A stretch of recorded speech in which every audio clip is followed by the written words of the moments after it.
500,000 happy customers by going to audionhearing.com. That's AUDIEN hearing.com. This is the Money Matters Radio Network. WBNW 1120 AM and W275CM FM. Concord, Boston. The Money Matters Radio Network. This is Michael Valila, Adjutant of the Disabled American Veterans Department of Massachusetts. We pride ourselves on being able to support veterans in their time of greatest need, ensuring they receive the protections they deserve. For over 100 years, the DAV of Massachusetts has helped thousands of veterans with housing, transportation, and medical assistance, and you can help too. Please visit dav5k.boston and make a donation today. That's dav5k.boston. Hi, this is Chuck and Mike from the Armstrong Advisory Group, and we have a guide available this month titled 7 Common Financial Frauds and Scams.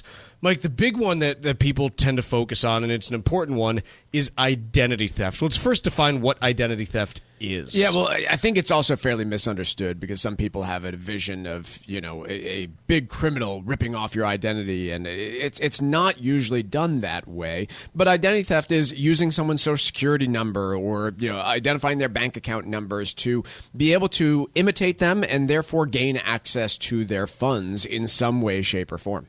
And there are some things that people can start to do in order to potentially protect themselves against identity theft, but it's a hard one because there's so many different potential entry points. Well, there's been so many data breaches too, right? If you work for the federal government, your information's been breached. If you have ever had anything through Experian, you've been breached at some point in the past. And so if somebody really wants to buy your social security number, it's unfortunately not terribly difficult to do. But obviously storing documents in a safe place so they can't be misplaced, being careful and not using things like public Wi-Fi is a big one to avoid using. And then skimming credit card information is very common these days. And so to the extent you're able to not swipe a credit card and instead use the pay to touch, that can help things along when it comes to avoiding this. Our guide is titled The 7 Common Financial Frauds and Scams, and the way to request it is by calling 800-393-4001. Again, it's The 7 Common Financial Frauds and Scams, and the way to request the guide is by calling 800-393-4001. The proceeding was paid for by Armstrong Advisory Group, a registered investment advisor. Nothing in the ad or in any Armstrong guide is specific financial, legal, or tax advice. Consult your own financial, tax, and estate planning advisors before making any investment decisions. Armstrong may contact you to offer investment advisory services. The calendar is turned, and the cold is here to stay. So now's the perfect time to plan that getaway to the U.S. Virgin Islands. Act now and take advantage of a special promotion to St. Croix. Experience a vibe like no other and receive a $250 per person airfare credit and a free hotel night when you book a 5-night minimum stay with any participating hotel before June 30th, 2025. St. Croix is known for its incredible history and spectacular architecture, along with world-class cuisine, incredible golf courses, and a wide variety of water sports. From the moment you arrive, you'll fall naturally in rhythm with the heartbeat of the islands. There's no money to exchange, and travel from New England could not be easier. America's Caribbean paradise is waiting for you. Experience a vibe like no other on the island of St. Croix. Go to visitusvi.com and use the code VIBE2025 for more information and book your trip today. That's visitusvi.com and code VIBE2025. Are you over the age of 50? Want peace of mind and financial security for your family? Here's an important message to you from Senior Care USA. The average funeral now costs over $10,000. That leaves your loved ones the burden of paying your debts and funeral costs. Our plans start as low as $1 per day and will pay your family up to $30,000 to help pay for your funeral and other expenses. There are no medical exams. Your rates will never increase, and your plan cannot be canceled, regardless of your medical condition, as long as you make your premium payments. Get up to $30,000 in final expense insurance. Call now for free information. Just answer a few simple questions and get approved right over the phone in just a few minutes. Call right now. Call 800-378-3818. 800-378-3818. 800-378-3818. That's 800-378-3818. It happens all over Massachusetts. In every home and every community. Be careful on your bike. Learning can happen anytime, anywhere. We'll see you at practice this weekend. And no matter how learning takes place in your family's life, DESE is there as your partner. The Massachusetts Department of Elementary and Secondary Education. Never stop learning.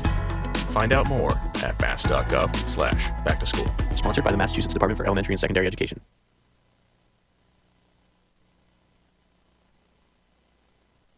The Financial Exchange is produced by Money Matters Radio and is hosted by employees of the Armstrong Advisory Group, a registered investment advisor. All opinions expressed are solely those of the hosts, do not reflect the opinions of Armstrong Advisory or anyone else. Investments can lose money. This program does not offer any specific financial or investment advice. Please consult your own financial, tax, and estate planning advisors before making any investment decisions. Armstrong Advisory and the advertisers heard on this program do not endorse each other or their services. Armstrong and Money Matters Radio do not compensate each other for referrals and are not affiliated.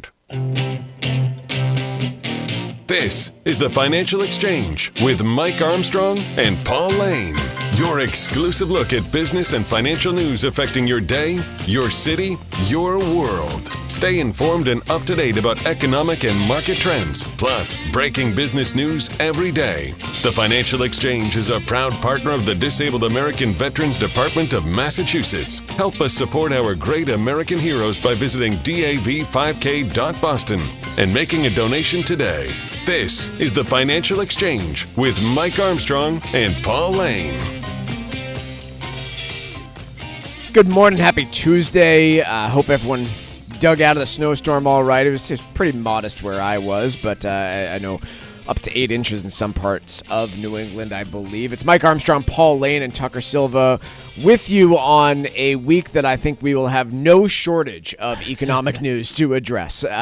The Trump administration took office yesterday and did so amidst a just blizzard of executive orders and number of things for us to talk about. And before we even get into that, reminder that it's earnings season. So we'll be hearing from Netflix this afternoon after the bell. Schwab reported earnings before the bell. 3M reported as well. Tomorrow we'll be hearing from Procter & Gamble, Johnson & Johnson, Abbott Labs. Thursday we'll be hearing biggest ones here, GE Aerospace, the one of the largest remaining portions of General Electric, and Texas Instruments. In addition to that, let me see what we've got on the economic news calendar of the week. Not a ton, fortunately, but existing home sales coming out on Friday, as well as a flash for the Purchasing Managers Index as well. But let's start right off with the new Trump administration and what they did, and I think almost equally importantly, what they did not do on day one in office yesterday.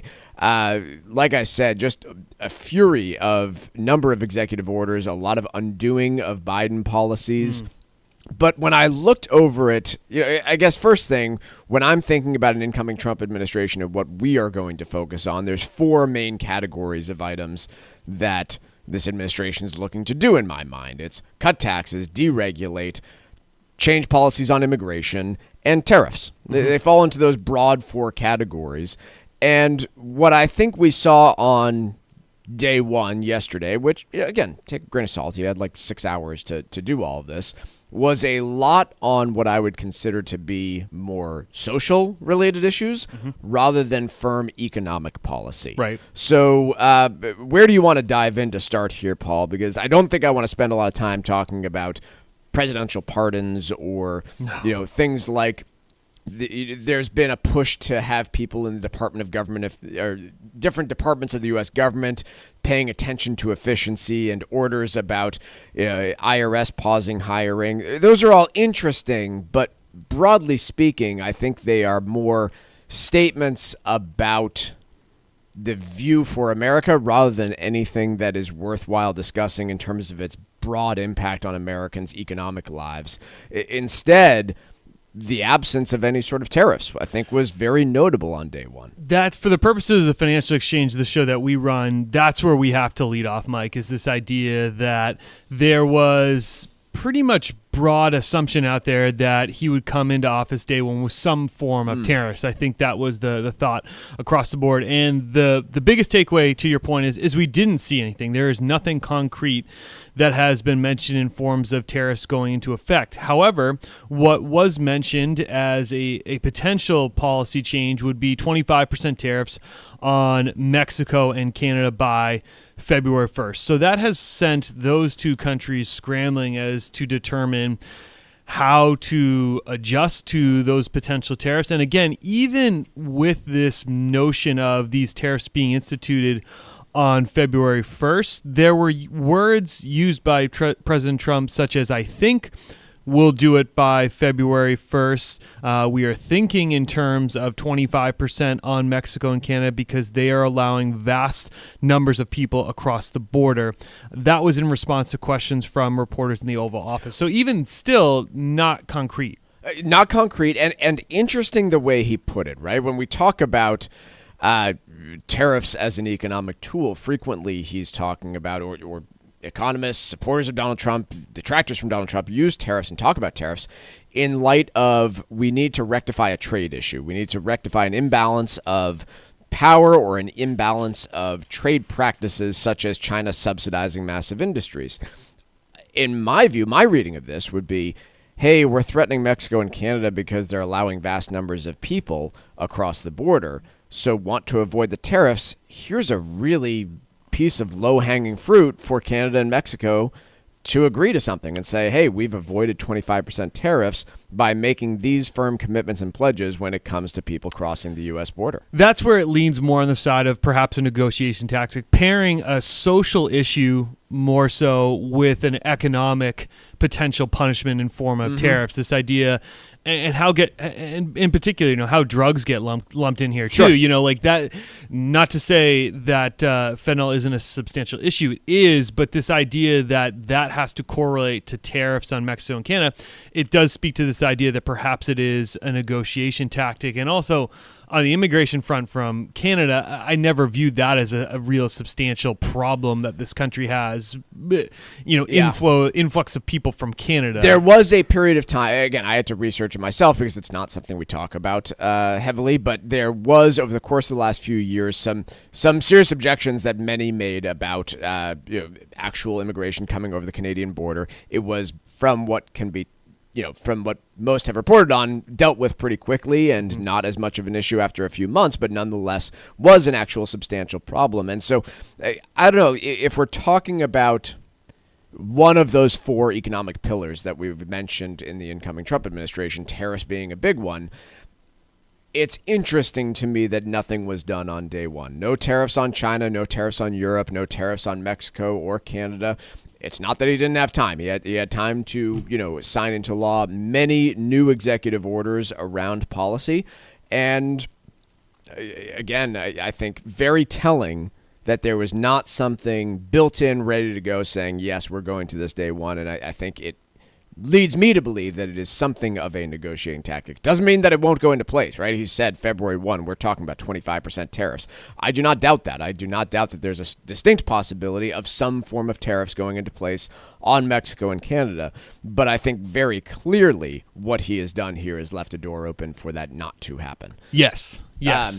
In terms of impacted industries here, the Peterson Institute for International Economics put together a view and look into imports from Mexico and Canada, and looking at who and what industries would be hit the hardest under these proposed tariffs. And it purely just looks at, hey, dollar amounts in 2023 of U.S. imports by different areas.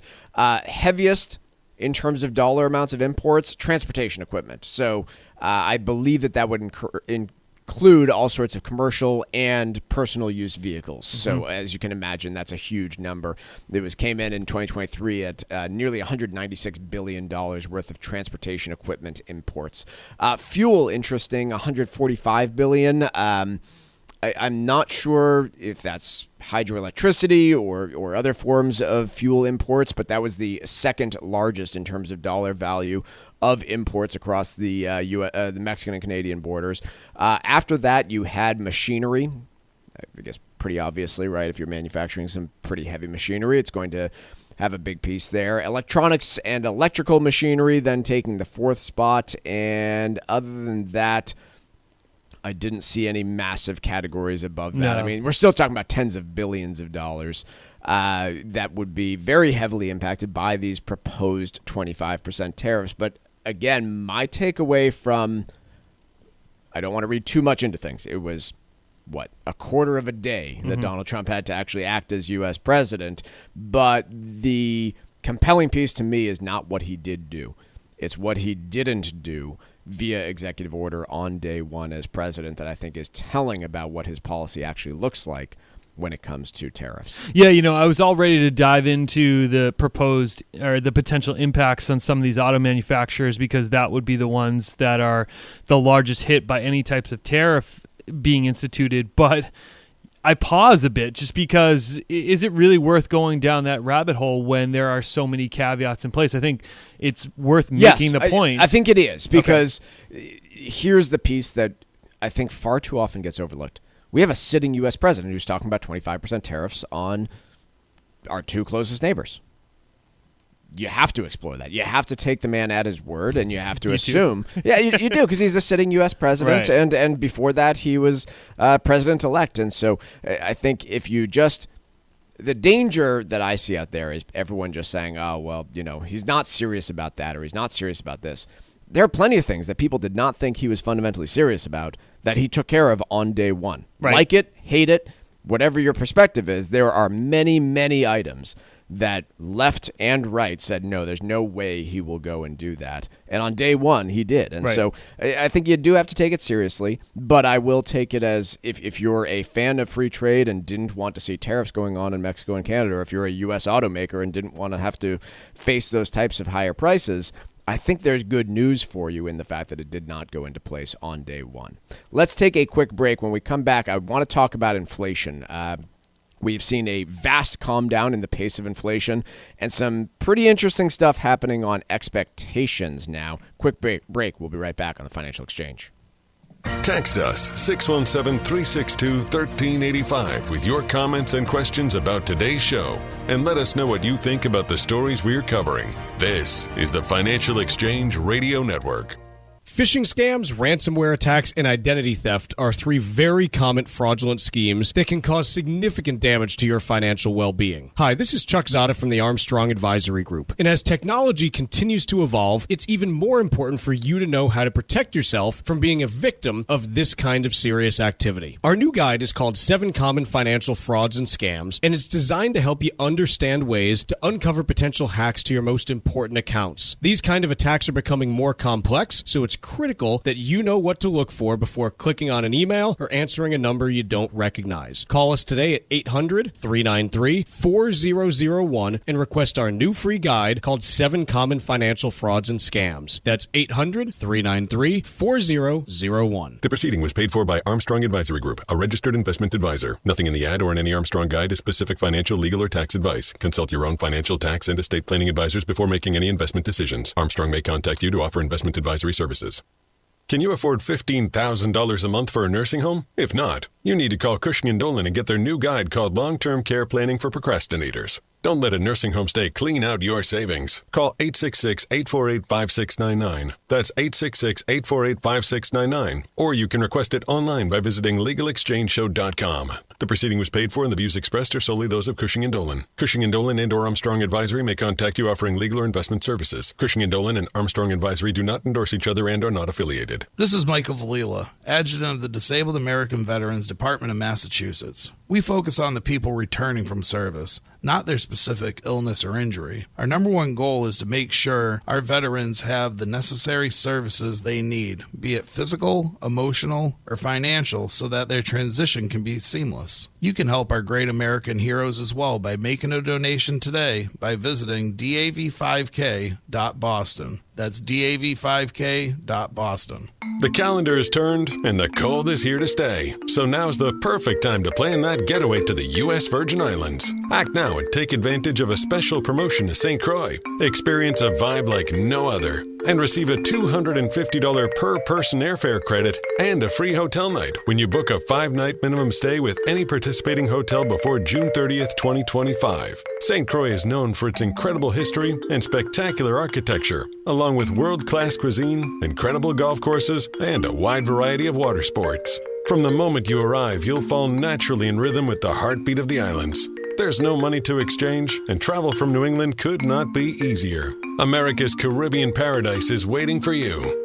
Experience a vibe like no other on the island of St. Croix. Go to visitusvi.com and use the code VIBE2025 for more information and book your trip today. That's visitusvi.com and code VIBE2025.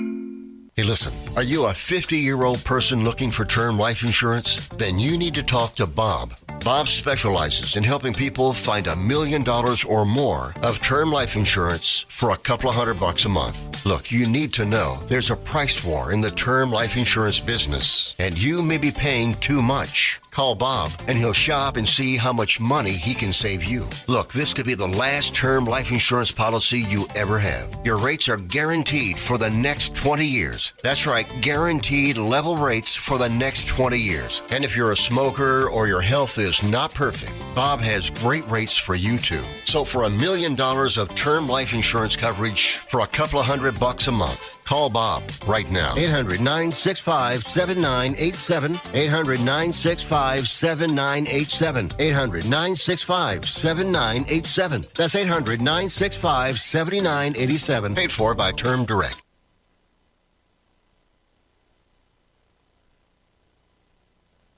The Financial Exchange streams live on YouTube. Like our page and stay up to date on breaking business news all morning long. This is the Financial Exchange Radio Network. The Financial Exchange is a proud partner of the Disabled American Veterans Department of Massachusetts. By making a donation, you can support the Veteran Advancement Program, which offers permanent and transitional affordable housing to veterans and their dependents. The DAV of Massachusetts is the only DAV department in the country to lead a veterans housing initiative for single vets and those with families. Visit dav5k.boston to make a donation today, and make note for this year's 5K to be held on Saturday, November 8th. That's dav5k.boston. With an incoming Trump administration, there is, a number of different things that people are looking, but I think when it comes to markets, there is clearly a transition that's happened over the course of the last month and a half or so, where investors have become less concerned about recession, which I think is a positive sign.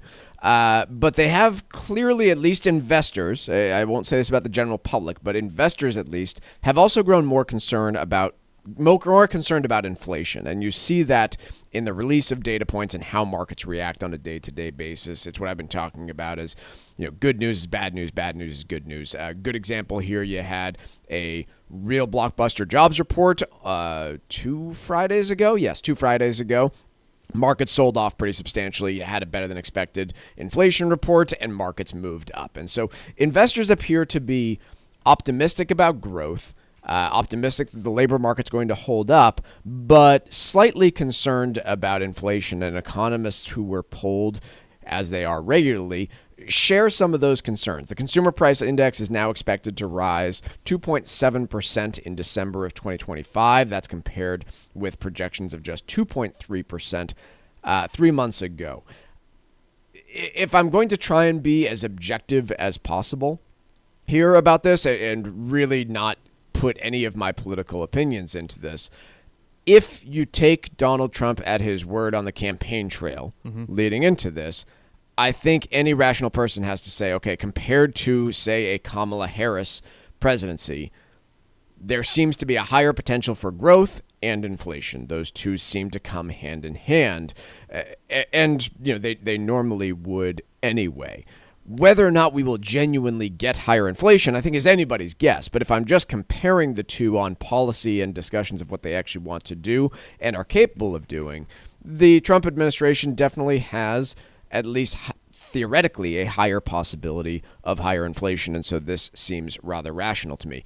We can talk about that, and then I want to get into some things that are completely irrational when it comes to inflation expectations. But what are your thoughts so far? And again, what he said on the campaign trail, I'm not sure is useful for what is actually going to go into policy. Yeah, to spin it back to something that we were speaking about in the first segment, this idea that was mentioned yesterday about 25% tariffs on Mexico and Canada. Let's just drill down in terms of the inflationary impact you could see on your day-to-day lives as a consumer, specific to the auto manufacturing sector, because that's where many of these companies that we all own cars from import product from. Whether you're looking at Stellantis, which does 40% of its imports from either Mexico, Canada, GM at 30%, and Ford at 25%.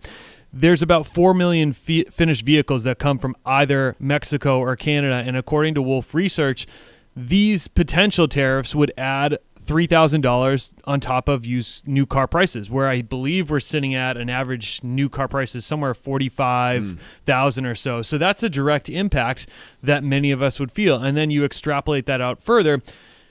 Ultimately, what ends up happening is a tariff is a tax on the end consumer. To maintain margins for a company, it gets passed down to us as U.S. consumers. And that speaks to Mike's point earlier about this idea that if you are going to take those policies that were bantered about on the campaign trail at face value, it would be inflationary in nature. I don't love getting into this idea of spending too much time on projections for inflation going forward, because as we've seen, it's incredibly fickle. It's almost impossible to project, and it's a moving target always. Right. For instance, could you convince me that, like Paul said, car costs are going to go up because of tariffs? Yes. How much does that get offset by a Trump administration who seems to want to dramatically drill, increase, baby, drill. Yeah, oil and natural gas exploration and drilling. So again, all of this stuff is really, really tough to know how it works out. One thing that I think is completely irrational I wanted to bring up is expectations about inflation by party affiliation. This is something that we've drawn attention to before, but according to the University of Michigan, they do surveys of consumers every month on their own expectations about inflation. Prior to the election, you had Democrats, on average, expecting just 1.5% inflation over the course of the next 12 months, and Republicans expecting 3.6% over the course of the next 12 months. The most recent survey, which was conducted in January, shows that Republicans now expect only 0.1% inflation over the next 12 months, and Democrats now expect 4.2% inflation over the next 12 months. First, I'll pick on Republicans.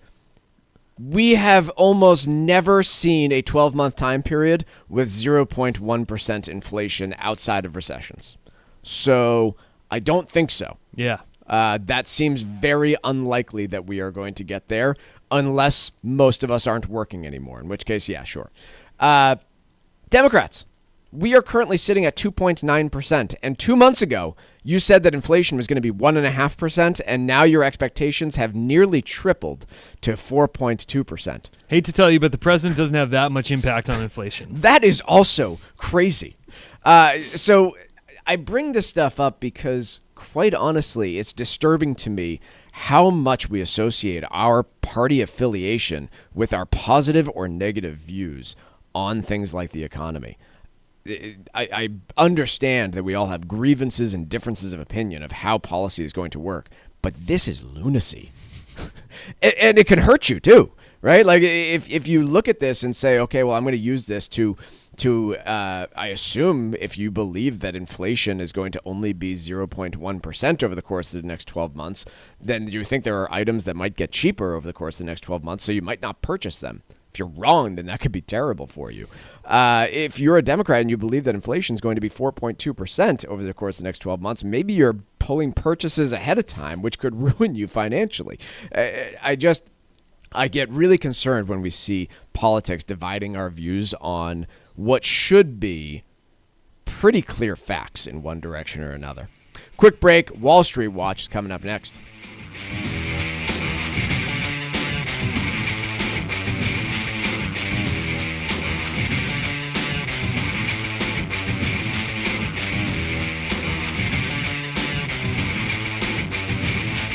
Like us on Facebook and follow us on Twitter @TFE Show. Breaking business news is always first, right here on the Financial Exchange Radio Network. As a busy mom to 4 kids, my to-do list is full. Trying to fit in exercise, eating right, and prioritizing self-care can feel next to impossible. While we can't add more hours to the day, we do have a great resource to help. Go Red for Women has easy tips, tools, and information to help you and your family live a healthier life. So to all the moms, the aunts, the grandmothers, and amazing women out there doing it all, visit goredforwomen.org/momlife today. You take care of them, Go Red for Women will take care of you. Environmental nonprofit Ocean River Institute is working with communities to tackle climate change with nature-based solutions that feature slowing water down and building more soil with grasses and plants. Research indicates that people acting in their own neighborhoods can build an inch of soil in a year and slow sea level rise down by as much as 25%. Please visit oceanriver.org for more information on opportunities to make a difference and go the distance for savvy stewardship of a greener and bluer planet Earth. The calendar is turned and the cold is here to stay. So now's the perfect time to plan that getaway to the U.S. Virgin Islands. Act now and take advantage of a special promotion to St. Croix. Experience a vibe like no other and receive a $250 per person airfare credit and a free hotel night when you book a 5-night minimum stay with any participating hotel before June 30th, 2025. St. Croix is known for its incredible history and spectacular architecture, along with world-class cuisine, incredible golf courses, and a wide variety of water sports. From the moment you arrive, you'll fall naturally in rhythm with the heartbeat of the islands. There's no money to exchange, and travel from New England could not be easier. America's Caribbean paradise is waiting for you. Experience a vibe like no other on the island of St. Croix.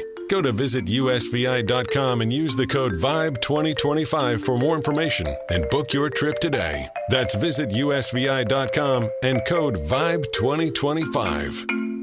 Did you outgrow your timeshare and now you want out? But you can't. You can't sell it, and you can't get out of the contract. Imagine trying to get out of your mortgage. That's what a timeshare is. You can't just call up the bank and say, I don't want to pay it anymore. But we may be able to help you do just that. Listen, a timeshare maybe for you once was a great thing, but now you don't use it much. And they are not easy to get rid of. Plus, you do have to pay for it every month. Qualified timeshare owners can get out of their contract legally and permanently without ruining your credit or even filing bankruptcy. And imagine, no more mortgage payment or fees. Call the Timeshare Exit Hotline qualification line now. It's free to learn more. 800-455-7967. 800-455-7967. 800-455-7967. That's 800-455-7967. Paid for by Timeshare Defense. This is Tucker Silva, and I'm joined today by estate planning attorney Todd Lutzke from the law firm of Cushing & Dolan with your Financial Exchange quick tip of the day. And we're talking about last-minute nursing home lessons that can help save your assets. What can be done last minute to save your home and your liquid assets when one spouse is entering the nursing home? So with a married couple, you do have more options than as a single person, but with a married couple, your home is not at risk because the community spouse living in the home is allowed to keep the home. Doesn't matter the value, as long as they're living there, it's not countable and non-lienable. They also give the healthy spouse about $135,000 to keep. It's not a lot when you think of the big picture, but all the rest of the money would be at risk. But at least a quick last-minute way of protecting all those other dollars, all over and above that $135,000, would be to basically transfer the assets, those excess assets, to the community spouse, which, by the way, is not a disqualifying transfer, so no 5-year waiting period. And then once that community spouse gets those assets, depending on their age, they can buy what is known as a Medicaid qualifying annuity. These are special annuities. They convert the excess assets into an income stream, and then it's no longer an asset keeping the community spouse over assets. Then the community spouse and the sick spouse are under assets, and they're eligible for Medicaid. Cushing & Dolan has written a brand new guide, especially for those of you who have put off doing your planning and are now faced with a last-minute nursing home situation. Request this brand new guide from Cushing & Dolan at 866-848-5699. It's called Long-Term Care Planning for Procrastinators. 866-848-5699. Or if you prefer, you can simply go to their website, legalexchangeshow.com, and request it there. The proceeding was paid for, and the views expressed are solely those of Cushing & Dolan. Cushing & Dolan and or Armstrong Advisory may contact you offering legal or investment services. Cushing and Armstrong do not endorse each other and are not affiliated.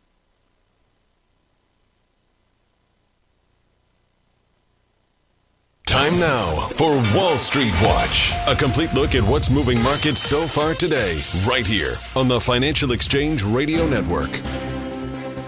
On the first trading session of Trump 2.0, markets are narrowly in positive territories. Investors are digesting President Trump's first-day executive orders, in addition to Trump's remarks about possible tariffs on Mexico and Canada as soon as early February. At the moment, the Dow is up by about 2/3% or 265 points. S&P 500 is up by 0.4% or 25 points, and the Nasdaq is up by about 0.1% or 22 points. Russell 2000 is up nearly 0.9% or 20 points. 10-year Treasury yield down by 4 basis points at 4.56%, and crude oil down by just over 2% on the day, trading at $76.19 a barrel.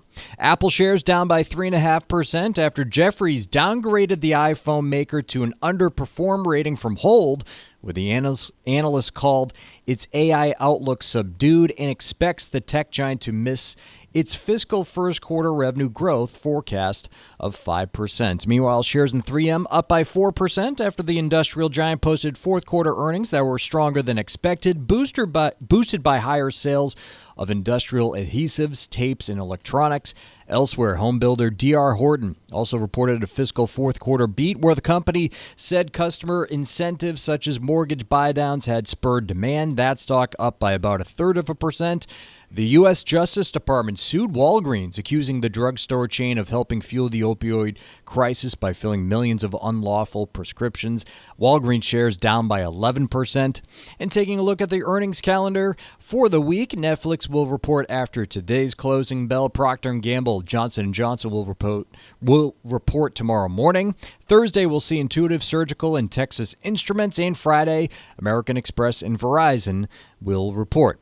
I'm Tucker Silva, and that's Wall Street Watch. I want to talk about the TikTok ban in a moment here, but before we get there, I just had one more piece on energy prices that I found compelling, so I want to read from his Donald Trump's inaugural address. Quote, "We have something that no other manufacturing nation will ever have, the largest amount of oil and gas of any country on earth, and we are going to use it." He goes on to say, "We will bring prices down, fill our strategic reserves up again right to the top, and export American energy all over the world." With that quote, I think there's, my first thought at least is, hey, this is an administration that is going to be very friendly towards oil and gas companies. When you read through the statements further, though, you really have to parse his words and think about it. His main definition, I think, of success under all this is oil prices down. Yeah. Today, as a result of, at least in part of this, Tucker mentioned that we've got oil prices down about 2%. The S&P energy sector off by about 2/3% today. Those massive oil and gas companies that, again, are likely to benefit from a deregulation and more strategic importance to the overall economy. Should oil prices come down, might not be in as good a position as some investors potentially think. So we'll move on.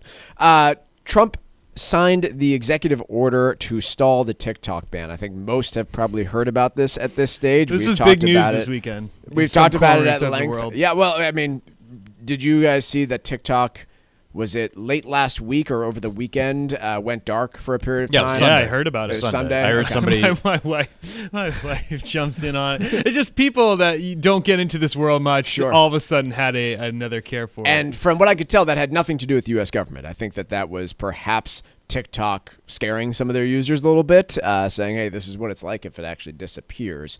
But I haven't seen any firm reporting on that, Tucker. It was 14 hours, I believe. No, I was just going to say I was at the supermarket and I heard one of the employees was talking about how his app went dark. Right. He was like, oh, it sucks, man. I was like, sweet. I got to tell you. I don't care. Because I don't have the app, I don't think I fully realized its power until I saw some of this stuff trickle out over the weekend. This algorithm is powerful as all get out. Like, this has really locked people in, from my mother-in-law, my sister-in-law, like many of them making commentaries on issues that they normally would never be aware of because this algorithm they're so because locked the Chinese into Communist Party is telling them to. and then the whole social media just generate. Yeah, it's big. It's far-reaching. I mean, 170 million U.S. users that you're talking about. That's the thing, though, Paul. It's all age groups. I'm finding. Yeah, go down the list. It's much more expansive. You're just out of your depth if you're just saying it's the teeny boppers. It's not that anymore. It's far wider spread. Yeah. In any case, the Trump administration has now ordered a delay of the ban. So the ban was to take effect today, I believe, given the weekend and all that.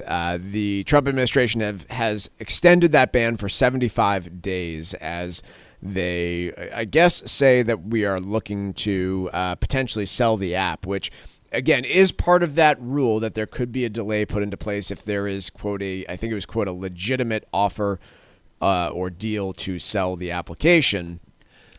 Big questions about a legitimate offer to do so here. I don't think there's anything real on the table yet, but there has been certainly a softening of words, both from TikTok ownership as well as this new Trump administration when it comes to the app. And we covered this last week, and I continue to firmly believe that this thing needs to be gone out of United States users' hands, and it needs to be done quickly.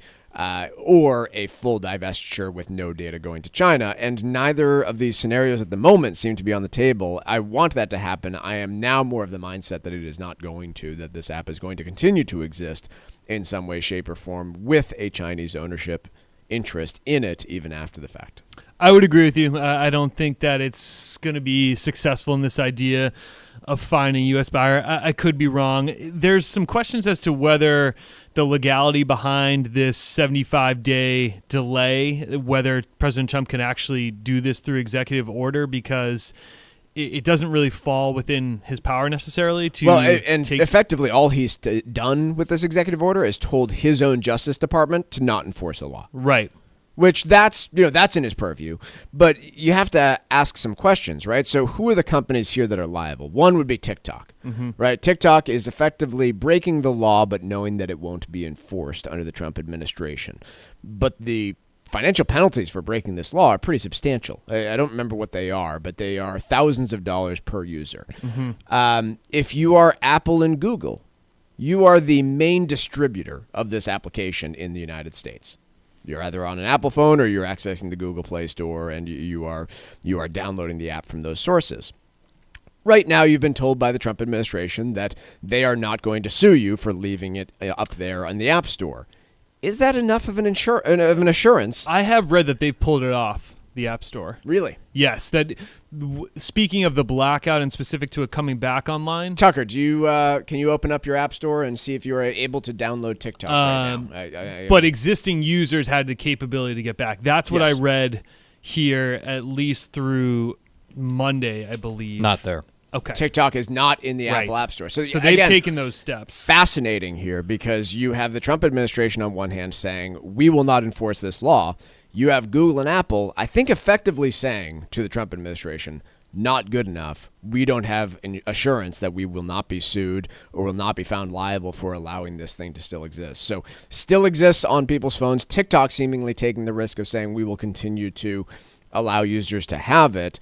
And Apple and Google not going so far as to say we are blocking access to the app overall, because I do believe they could do that pretty easily, but at least removing it from the App Store and saying new users cannot download it. So in any case, we start a new 75-day period. The Supreme Court has already ruled in on this, that TikTok has no grounds to stand on. Will we see a deal come together? What will that deal look like? Anyone's guess at this stage. Let's take a quick break. When we come back, we already talked about TikTok. Let's talk a little bit about return to the office. I was talking about it with my wife just yesterday. Let's see what some other big companies and employers are talking about when it comes to working remotely. That's next here on the Financial Exchange. This is your home for the most comprehensive coverage of the economy and the trends on Wall Street. This is the Financial Exchange Radio Network.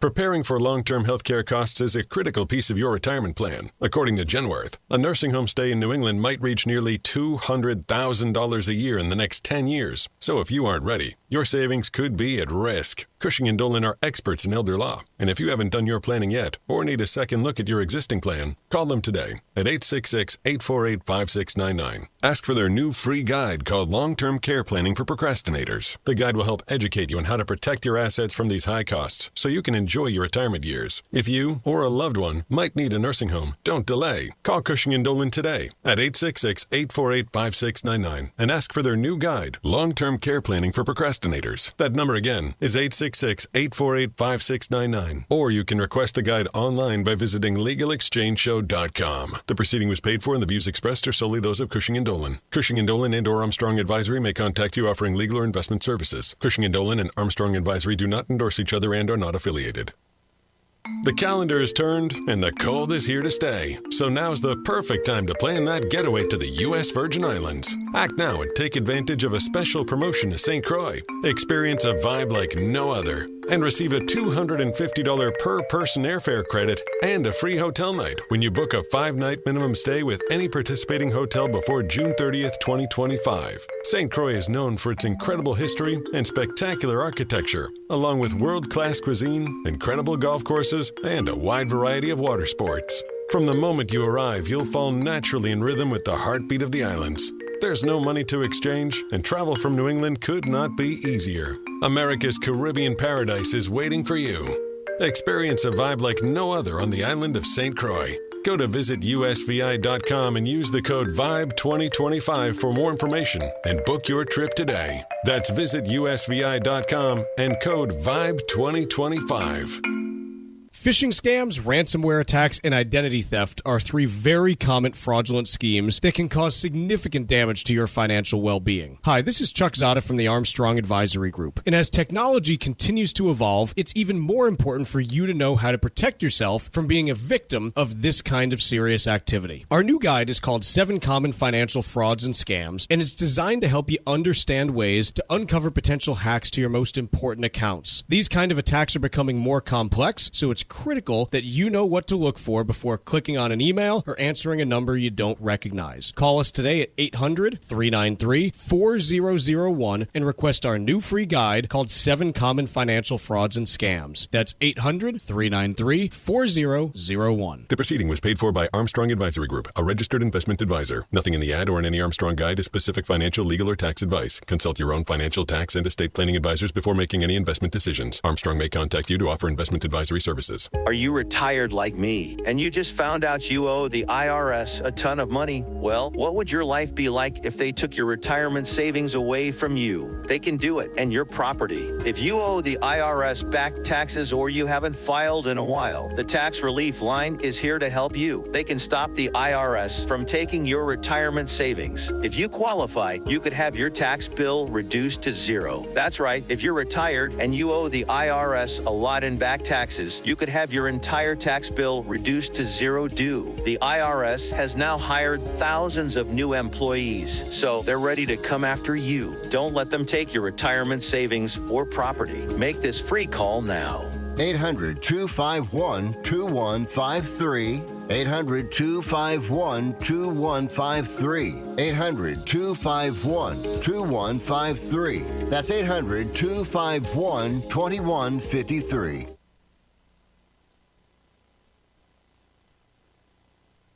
Find daily interviews and full shows of the Financial Exchange on our YouTube page. Like us on YouTube and get caught up on anything and everything you might have missed. This is the Financial Exchange Radio Network.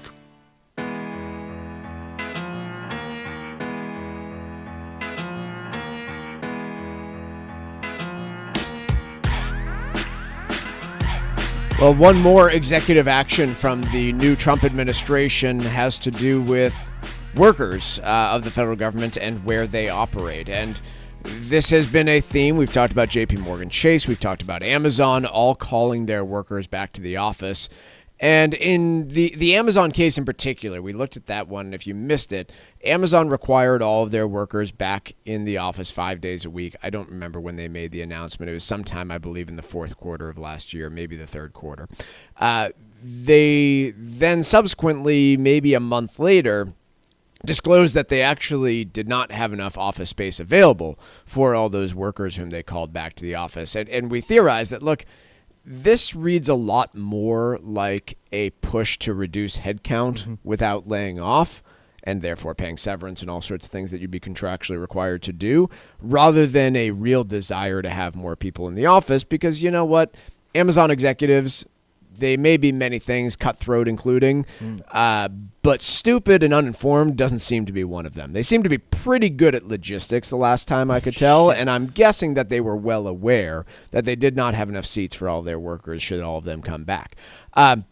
With the new Trump administration calling all people back to the office, I don't think it's even a veiled piece here. I don't think Donald Trump genuinely cares or believes whether or not workers are more effective in the office than at home. I think it is very clearly an effort to say, we want fewer government workers. Here's a pretty good way to cut a whole bunch of them at once without doing some things that we might not be able to do, such as cut government staff. I don't believe you can easily do that via executive order. That's more an act of Congress. And so this is within his powers, and I think is very much an unveiled attempt to say, we want fewer government workers, so we're going to make life a little bit more difficult for them. And I think that we're going to continue to see this. We've talked about how it hasn't been as much of a thing here in Boston. The work from home rate has seemingly just kind of held steady over the course of the last year or so in the Boston region. But in other parts of the country, it has been moving further and further towards that return to office mandate. And I think I've heard from many close to me who have said, the company says they're going to listen and continue to adjust the policy, but they seem to be not doing so and turning a blind eye and just want people back in the office. And my point would be that if you're hearing that type of thing from your employer, it's probably intentional, and there might be a good part of them that does not actually want you back in the office. Yeah. I'm not talking about you in particular. I'm just saying with their workforce in general, it's a pretty seemingly not easy way, but it would be a low-hanging fruit method of saying, hey, there's some employees that we want to reduce headcount by some amount. Let's see what happens when we get these people back in the office requiring it 5 days a week. There will be some people that don't follow the mandate. We can fire them for cause. Yep. There are other people that will quit. And then let's see what we need to adjust in terms of workforce from there, rather than needing to do a big, expensive layoff with a whole bunch of lawsuits that follow and potentially other issues along with it. Yeah, I don't know if you bump into this with your clients, but I have several that are kind of on the cusp of retirement age or perhaps at retirement age, but they do have the ability to work remote for their job. So they've always said to me that, hey, I enjoy what I'm doing and I get to do it remotely, so I'll continue to do that until I'm not able to do that. And that speaks to this idea that, hey, it's an easy way to go after low-hanging fruit of that person who is at retirement age, and maybe if they got that mandate, they just say, you know what, I don't really feel like driving to the financial district in Boston to do this job any longer. I'm just going to pack it up and hang it up. It also, to me, speaks to the fact that I don't know fundamentally how serious employers are about needing those people back in the office. And so for those high-value employees, I was meeting with one just the other week who's intending to retire in a few months, and it was made very clear to him that if he has any interest in working as a consultant or on any other condition, remotely or in person, they would have him back no matter what. And so while I do think employers are generally going to mandate more people back in the office, for those that have a skill set that their employer wants, I think there's a lot of flexibility on this. Here's the other thing, Mike, back to your Amazon point. If it was a productivity issue and they had really seen that this remote arrangement had seriously curtailed productivity, you bet the people would be in the office sooner. But I don't think that's really as widespread, that the productivity drop-off has been so substantial from this initiative of having, a flexible work arrangement. But it does speak to the inflection point that we may find ourselves in just the labor market in general, that we've talked about this a lot in the show, that the pendulum of power in terms of leverage between employee and employer, very much so the last 6 months or so, you can point to this notion that the employer has more of the leverage. We are far past the days of quits rates exceeding, 4+%. Right. We're in an era where people are a little bit more hesitant to jump into the labor market and jump ship. So you can, as an employer, enforce these types of policies more readily. The calendar is turned and the cold is here to stay, so now's the perfect time to plan that getaway to the U.S. Virgin Islands. Act now and take advantage of a special promotion to St. Croix.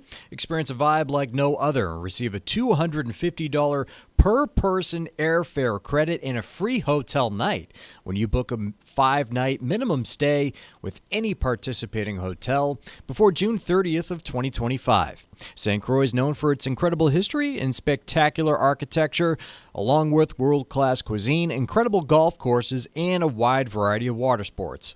From the moment you arrive, you'll fall naturally in rhythm with the heartbeat of the islands. There's no money to exchange, and travel from New England could not be easier. America's Caribbean paradise is waiting for you. Experience a vibe like no other on the island of St. Croix. Go to visitusvi.com and use the code VIBE2025 for more information and book your trip today. That's visitusvi.com and code VIBE2025. Yeah, to your point, Paul, the divergence of this labor market, it is truly just a strange labor market.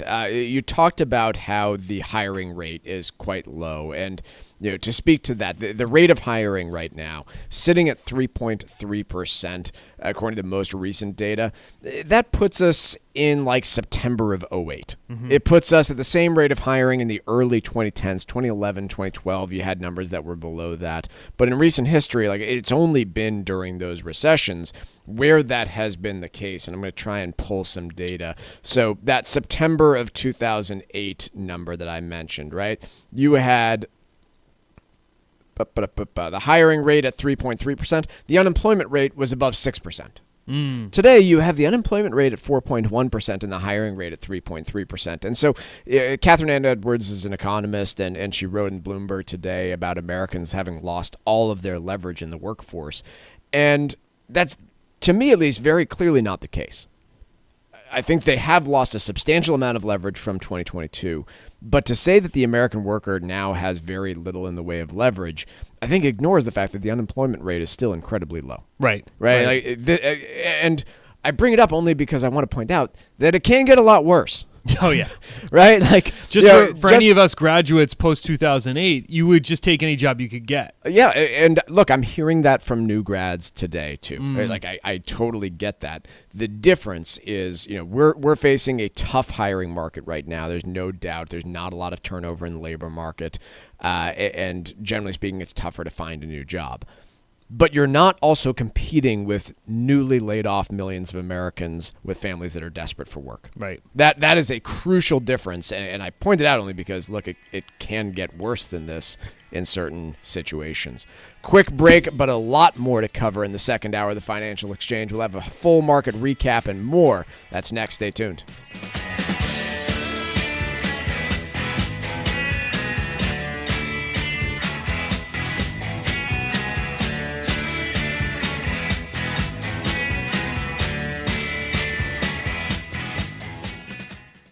Did you outgrow your timeshare and now you want out? But you can't. You can't sell it, and you can't get out of the contract. Imagine trying to get out of your mortgage. That's what a timeshare is. You can't just call up the bank and say, I don't want to pay it anymore. But we may be able to help you do just that. Listen, a timeshare maybe for you once was a great thing, but now you don't use it much. And they are not easy to get rid of. Plus, you do have to pay for it every month. Qualified timeshare owners can get out of their contract legally and permanently without ruining your credit or even filing bankruptcy. And imagine, no more mortgage payment or fees. Call the Timeshare Exit Hotline qualification line now. It's free to learn more. 800-455-7967. 800-455-7967. 800-455-7967. That's 800-455-7967. Paid for by Timeshare Defense.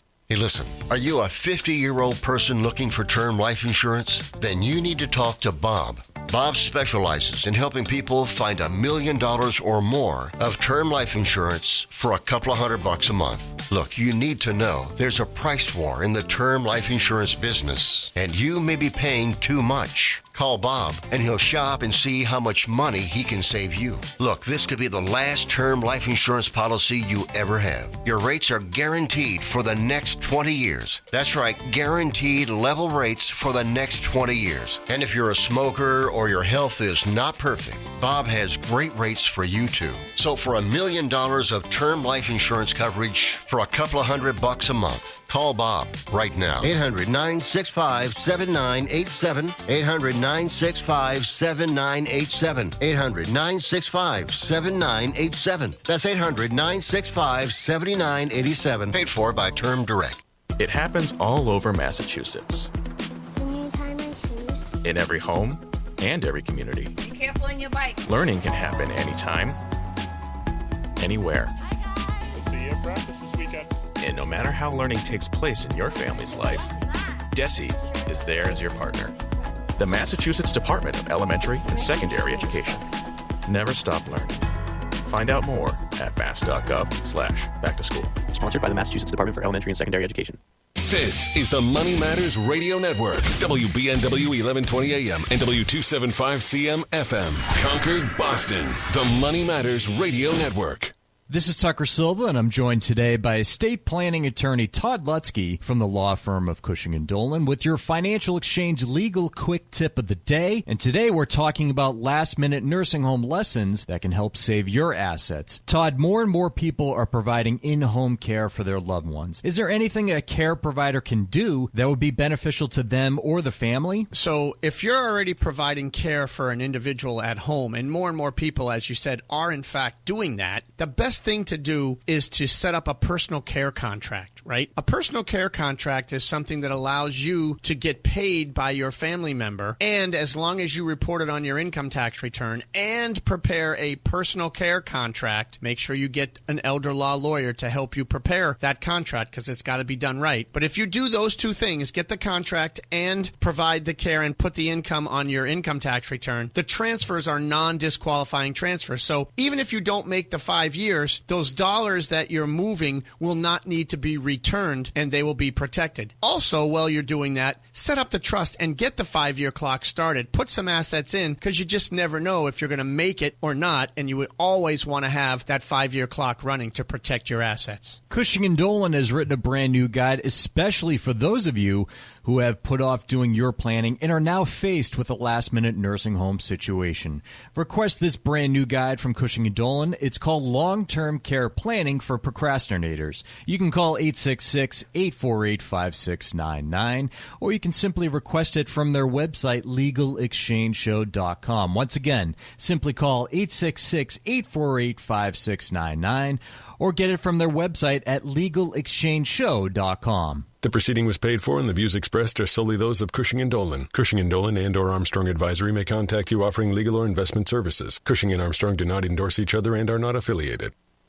The calendar is turned, and the cold is here to stay. So now's the perfect time to plan that getaway to the U.S. Virgin Islands. Act now and take advantage of a special promotion to St. Croix. Experience a vibe like no other and receive a $250 per person airfare credit and a free hotel night when you book a 5-night minimum stay with any participating hotel before June 30th, 2025. St. Croix is known for its incredible history and spectacular architecture, along with world-class cuisine, incredible golf courses, and a wide variety of water sports. From the moment you arrive, you'll fall naturally in rhythm with the heartbeat of the islands. There's no money to exchange, and travel from New England could not be easier. America's Caribbean paradise is waiting for you. Experience a vibe like no other on the island of St. Croix. Go to visitusvi.com and use the code VIBE2025 for more information and book your trip today. That's visitusvi.com and code VIBE2025. With digital technology continuously evolving, hackers are coming up with incredibly elaborate schemes to commit fraud, which could put your financial well-being at risk. Hi, this is Mike Armstrong from the Armstrong Advisory Group, and in today's landscape, it's critically important that you beware of the potential dangers that exist. Our new guide is called 7 Common Financial Frauds and Scams, and its purpose is to help you understand what steps you can take to avoid becoming a victim. Whether it's identity theft, inheritance scams, or Ponzi schemes, this guide can educate you about these risks, giving you the chance to make any necessary changes to your overall financial strategy. Call us today at 800-393-4001 and request our new guide called 7 Common Financial Frauds and Scams. That number once again, 800-393-4001. The proceeding was paid for by Armstrong Advisory Group, a registered investment advisor. Nothing in the ad or in any Armstrong guide is specific financial, legal, or tax advice. Consult your own financial, tax, and estate planning advisors before making any investment decisions. Armstrong may contact you to offer investment advisory services. This is Michael Valila, Adjutant of the Disabled American Veterans Department of Massachusetts. We pride ourselves on being able to support veterans in their time of greatest need, ensuring they receive the protections they deserve. For over 100 years, the DAV of Massachusetts has helped thousands of veterans with housing, transportation, and medical assistance, and you can help too. Please visit dav5k.boston and make a donation today. That's dav5k.boston. Are you over the age of 50? Want peace of mind and financial security for your family? Here's an important message to you from Senior Care USA. The average funeral now costs over $10,000. That leaves your loved ones the burden of paying your debts and funeral costs. Our plans start as low as $1 per day and will pay your family up to $30,000 to help pay for your funeral and other expenses. There are no medical exams, your rates will never increase, and your plan cannot be canceled, regardless of your medical conditions, as long as you make your premium payments. Get up to $30,000 in final expense insurance. Call now for free information. Just answer a few simple questions and get approved right over the phone in just a few minutes. Call right now. Call 800-378-3818. 800-378-3818. 800-378-3818. That's 800-378-3818.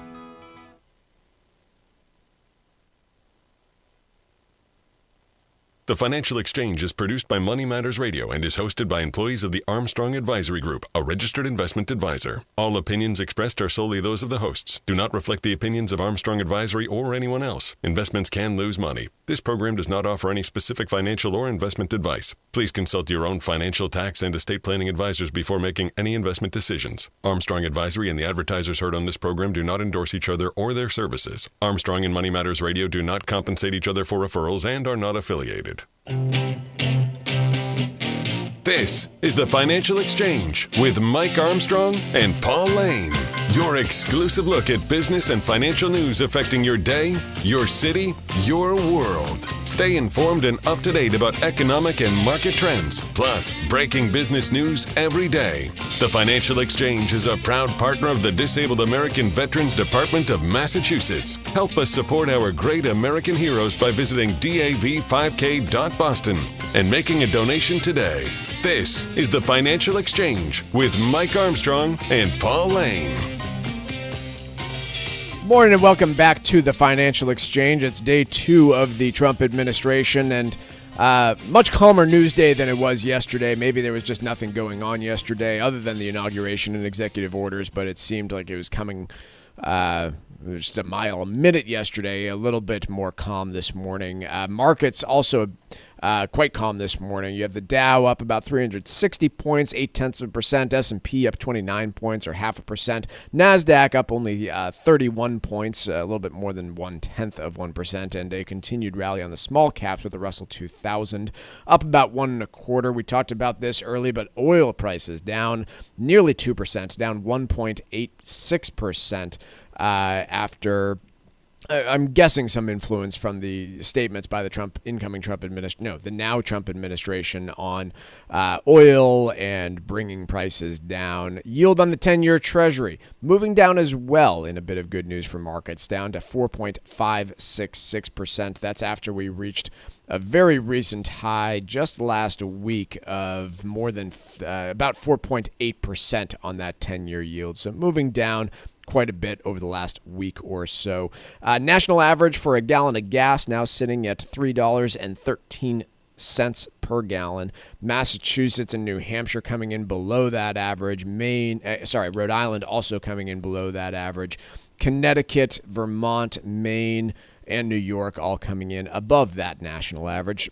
Paul, anything else catching your eyes in terms of markets this morning? Actually, one other item that I will mention, at last look, the S&P Energy Index was off and still is off about 0.6% today, while the overall stock market up about 0.5%. So, again, find that interesting in light of the commentary from the Trump administration yesterday on oil. Yeah, U.S. 10-year Treasury pulling back a bit, was as high as 4.7, 4.8, and now sits around 4.55. So just other thing that I've been monitoring, perhaps just on some of the policy direction or lack of action on the economic policy front. Spencer Jacob, writing for the Wall Street Journal, says that while Donald Trump wouldn't welcome a slump, most investors should welcome a slump in the stock market. I have a tough time with that one, Paul, so give me his argument as to why most Americans should welcome a slump in the stock market. The quick and dirty on it is the stock market is expensive, and this piece has been written over 2,000 times probably over the last 6 months by all the major news outlets there. The stock market is really expensive, however you look at it, whatever valuation metric you like to examine, whether it's price to earnings, which we talk about a lot on the show from a valuation perspective. Stocks are 83% more expensive than when Clinton took office, 145% more expensive than Obama first took office. This is, again, looking back a decade and adjusting for inflation, what multiple the market is trading at its price relative to what the companies underneath it earn. This idea that investors should, cheer for this type of thing, he clearly doesn't work with enough clients like I do that would not find this appealing in any way, shape, or form. In particular, he ends this piece by saying, if a rough patch for U.S. market is what it takes for that imbalance to right itself, then it would be a small solace to retirees, much less to President Trump. I can tell you, quite certain, that it would not be a solace to retirees if the market were to significantly underperform this year or next year or the next 10 years. It would be a huge pain in the neck, and we would hear about it. Here is, I think, the takeaway from his perspective and is correct, is that historically speaking, when equity markets have gotten anywhere near as expensive as they are right now, they faced a really tough 5 to 10 years after that point. Mm-hmm. Now, we've been in these price levels for over a year now, and there hasn't been a slump in stocks. But that, I think, would be the takeaway, is bad short-term predictor, but over a 5 to 10-year time period, when you look at other times where markets have been as pricey as they are now, it has not spelled good news for stocks, and so that's what you should care about. The problem, as I think you've successfully pointed out here, Paul, is that still means that if you're going to have stocks get cheaper, that they have to fall, and therefore you're fulfilling that prophecy of stocks having their worse than expected 5 to 10 year outcome.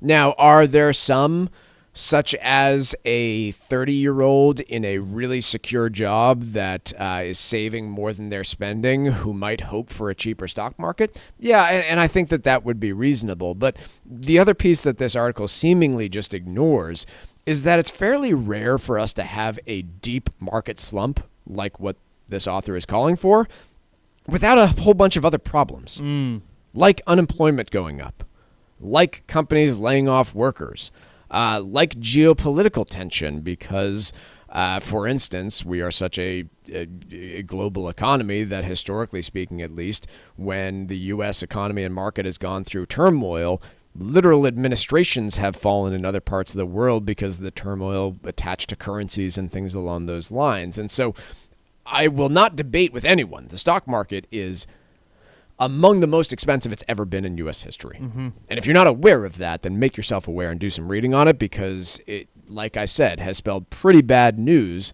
for the intermediate term for stocks when it's gotten as expensive as it has now. And we've described it as kind of priced for perfection. So if you don't get that perfection, then there could be far to fall, all hypothetical here. But right, if you have problems, whether it's the Trump administration's fault or not, historically, by the way, I don't think there's been much of a tie between what a president does and how the stock market returns. Nope. The stock market could have far to fall. But cheering for it, I don't know, I lump it into the same category as what we've seen with people seemingly cheering for the economy to fall apart. And frankly, that's what usually happens when you have... Again, like, let's think about the most recent 20% drawdowns in stocks. 2022. Mm-hmm. Anybody grading the economy as having a really good time back then? Inflation was hitting 9%. Americans vastly dissatisfied with their, financial lives. Like, no, that wasn't a good thing for most people. 2020. Stocks drew down by 35% at one point. We were all locked in our homes and unable to go to work or function our daily lives. 2008, 2009, stock market reduced by 50%. again, does anybody remember talking to their neighbors about how great life was back then? Hey, so stocks are cheap. Right. Like no one was saying that. Nobody was pointing. I mean, yes, they were. Yeah. Some investors were gobbling them up. Some investors had shorted the market and were benefiting. But by and large, it was a period of time that was defined by a lot of misery. People losing their homes and not, having a great time. So I don't disagree. Like, I would love policies that would make America cheap again. If we could have cheaper housing, cheaper electricity, cheaper gas prices, and I think there are plenty of things that Congress and others could do to make that happen, largely on the side of deregulating certain industries. But cheering for a stock market slump, again, just seems like it might be more damaging than it's worth. I'd like to cheer for an earnings real resurgence of significant earnings growth. You could make stocks cheaper that way too. Yeah, but that's easier said than done. It sure is. Let's take a quick break here. When we come back, going to have a bit of trivia for you, and then I want to talk about food prices because they are on the rise again. What are we seeing at the grocery store next here on the Financial Exchange? The Financial Exchange Show podcast drops every day on Apple, Spotify, and iHeartRadio. Hit that subscribe button and leave us a 5-star review. You're listening to the Financial Exchange Radio Network. The calendar is turned and the cold is here to stay. So now's the perfect time to plan that getaway to the U.S. Virgin Islands. Act now and take advantage of a special promotion to St. Croix. Experience a vibe like no other and receive a $250 per person airfare credit and a free hotel night when you book a 5-night minimum stay with any participating hotel before June 30th, 2025. St. Croix is known for its incredible history and spectacular architecture, along with world-class cuisine, incredible golf courses, and a wide variety of water sports. From the moment you arrive, you'll fall naturally in rhythm with the heartbeat of the islands. There's no money to exchange, and travel from New England could not be easier. America's Caribbean paradise is waiting for you. Experience a vibe like no other on the island of St. Croix. Go to visitusvi.com and use the code VIBE2025 for more information and book your trip today. That's visitusvi.com and code VIBE2025. An extended nursing home stay could deplete your savings in months if you're not prepared. Learn about the steps you need to take to protect your assets from these high costs. Get Cushing & Dolan's new guide called Long-Term Care Planning for Procrastinators. Call 866-848-5699. That's 866-848-5699. Or you can request the guide online by visiting LegalExchangeShow.com. The proceeding was paid for and the views expressed are solely those of Cushing & Dolan. Cushing & Dolan and or Armstrong Advisory may contact you offering legal or investment services. Cushing & Dolan and Armstrong Advisory do not endorse each other and are not affiliated. This is Michael Valila, Adjutant of the Disabled American Veterans Department of Massachusetts. We focus on the people returning from service, not their specific illness or injury. Our number one goal is to make sure our veterans have the necessary services they need, be it physical, emotional, or financial, so that their transition can be seamless. You can help our great American heroes as well by making a donation today by visiting dav5k.boston. That's dav5k.boston. Phishing scams, ransomware attacks, and identity theft are 3 very common fraudulent schemes that can cause significant damage to your financial well-being. Hi, this is Chuck Zada from the Armstrong Advisory Group. And as technology continues to evolve, it's even more important for you to know how to protect yourself from being a victim of this kind of serious activity. Our new guide is called 7 Common Financial Frauds and Scams, and it's designed to help you understand ways to uncover potential hacks to your most important accounts. These kind of attacks are becoming more complex, so it's critical that you know what to look for before clicking on an email or answering a number you don't recognize. Call us today at 800-393-4001 and request our new free guide called 7 Common Financial Frauds and Scams. That's 800-393-4001. The proceeding was paid for by Armstrong Advisory Group, a registered investment advisor. Nothing in the ad or in any Armstrong guide is specific financial, legal, or tax advice. Consult your own financial, tax, and estate planning advisors before making any investment decisions. Armstrong may contact you to offer investment advisory services. As a busy mom to 4 kids, my to-do list is full. Trying to fit in exercise, eating right, and prioritizing self-care can feel next to impossible. While we can't add more hours to the day, we do have a great resource to help. Go Red for Women has easy tips, tools, and information to help you and your family live a healthier life. So to all the moms, the aunts, grandmothers, and amazing women out there doing it all, visit goredforwomen.org/momlife today. You take care of them, Go Red for Women will take care of you. Environmental nonprofit Ocean River Institute is working with communities to tackle climate change with nature-based solutions that feature slowing water down and building more soil with grasses and plants. Research indicates that people acting in their own neighborhoods can build an inch of soil in a year and slow sea level rise down by as much as 25%. Please visit oceanriver.org for more information on opportunities to make a difference and go the distance for savvy stewardship of a greener and bluer planet Earth.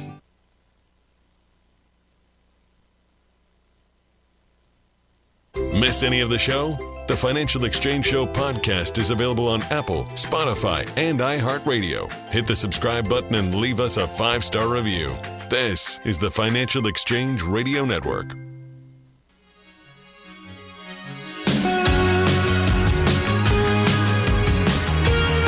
All right, time for trivia here on the Financial Exchange. Today's Placido Domingo's 84th birthday. Domingo recorded over 200 albums during his career, including multiple albums with the opera supergroup The Three Tenors.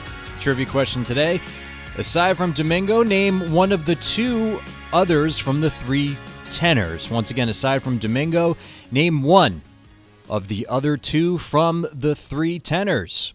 Be the third person today to text us at 617-362-1385 with the correct answer, and you win a Financial Exchange Show t-shirt. Once again, the third correct response to text us at 617-362-1385 will get that t-shirt. See complete contest rules at financialexchangeshow.com. If you've listened to this program before, you know we talk a fair bit about inflation, and the story today is that food prices are back on the rise, and tough to point to any one thing that's contributing. When we look at inflation, or at least when the Federal Reserve looks at inflation, they tend to strip out things like the price of food and energy at least when developing their own policy. They don't completely ignore it because it obviously affects, I think, more than many other goods, consumers' views on the economy and views on inflation.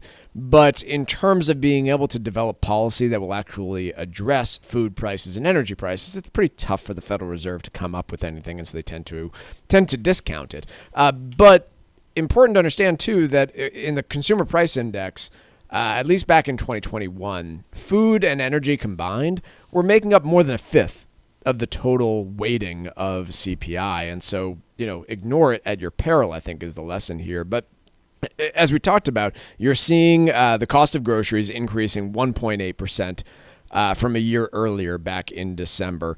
The cost of food overall was 0.3% higher in December after increasing 0.4% higher in November. And obviously, if you were to continue at those paces, you'd have some pretty expensive groceries 12 months from now after, what I think already has been a very uncomfortable period for grocery prices. What seems to be contributing factors here, Paul? Once again, just to rub this little dirt in the wound, is it price gouging? Are we seeing grocery store owners really gouging on prices? And is it all affecting the wildfires out there and just people bumping up prices of water? I have my doubts on that side. Well, wildfire is not those specifically to a degree, but more the broader sense of just climate issues that a lot of these producers have dealt with. Specifically, you look at something like the world's coffee growing regions, which have dealt with extreme heat and dry weather over the course of the last couple brewing seasons, which has sent the cost of coffee higher. And then most specifically, the one that likely all of us are feeling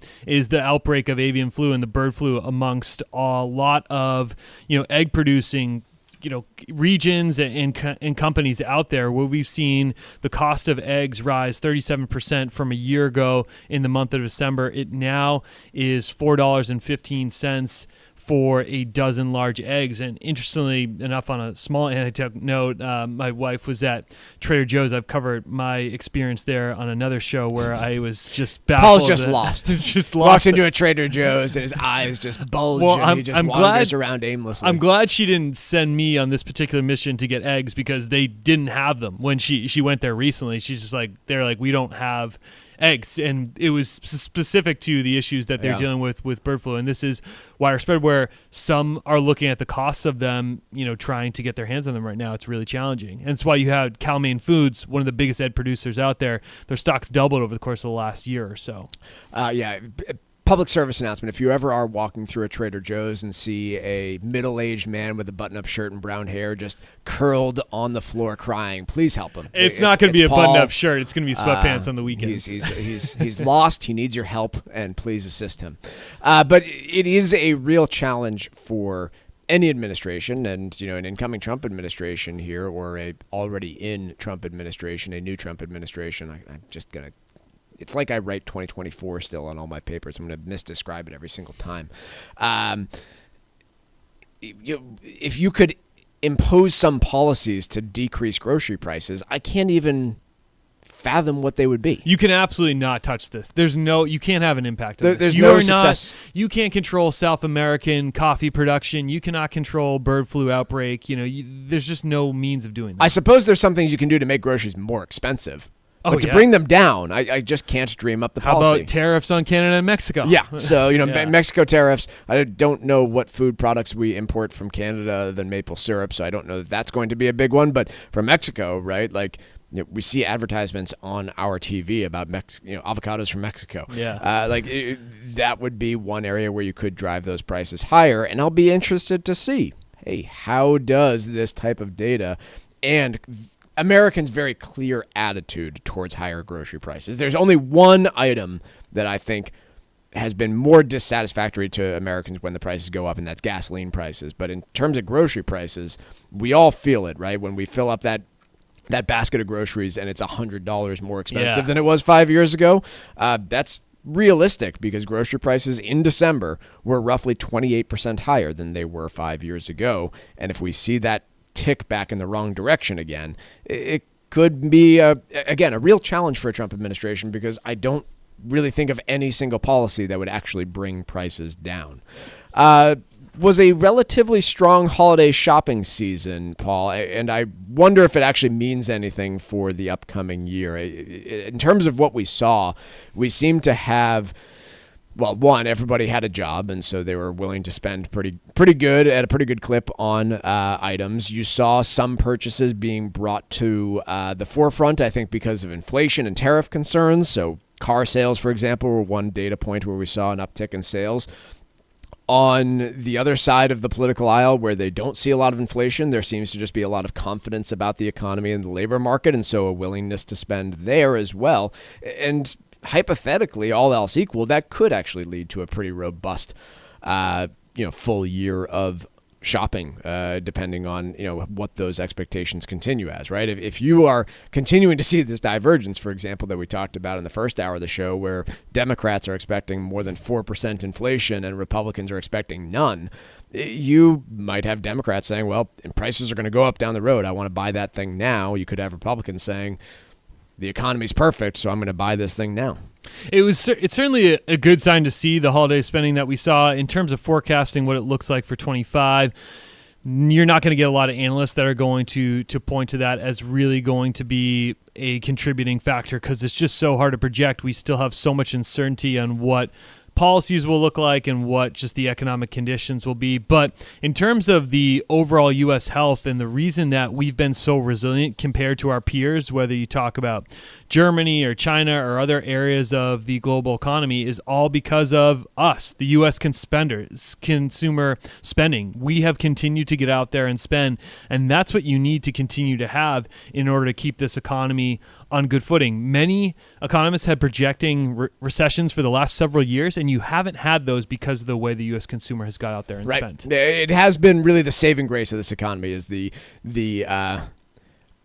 I guess you could say health of the U.S. consumer. If you didn't want to describe it as health, you could just describe it as the American consumer's willingness to throw everything and anything on those credit cards and just continue to rack up those bills regardless of what they see their financial future as. And I'm sure we'll cover that more in 2025, but the most recent interview I had with bank rate Ted Rossman joined us and found that there was an uptick in Americans carrying balances on those cards after they had benefited from stimulus over the last few years. And I think it was once again something like half of credit card holders carrying a balance from month to month at some point in 2024, which is great for the economy and terrible for the household.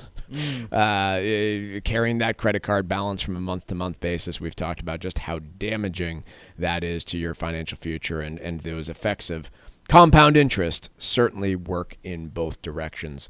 Markets still in positive territory. NASDAQ just barely hanging on to a gain here, up 21 points. The S&P still up about 0.5%, and the Dow Jones Industrial Average closing in on up 1% at the moment. Yield on the 10-year Treasury down to 4.568%. We're going to take a quick break. We'll have the trivia winner when we return, and then 4 tips for the new year when it comes to making you a millionaire by 2050. We'll be back with that.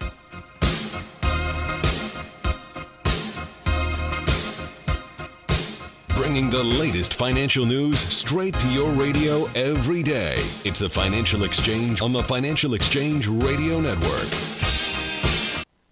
Hey, listen, are you a 50-year-old person looking for term life insurance? Then you need to talk to Bob.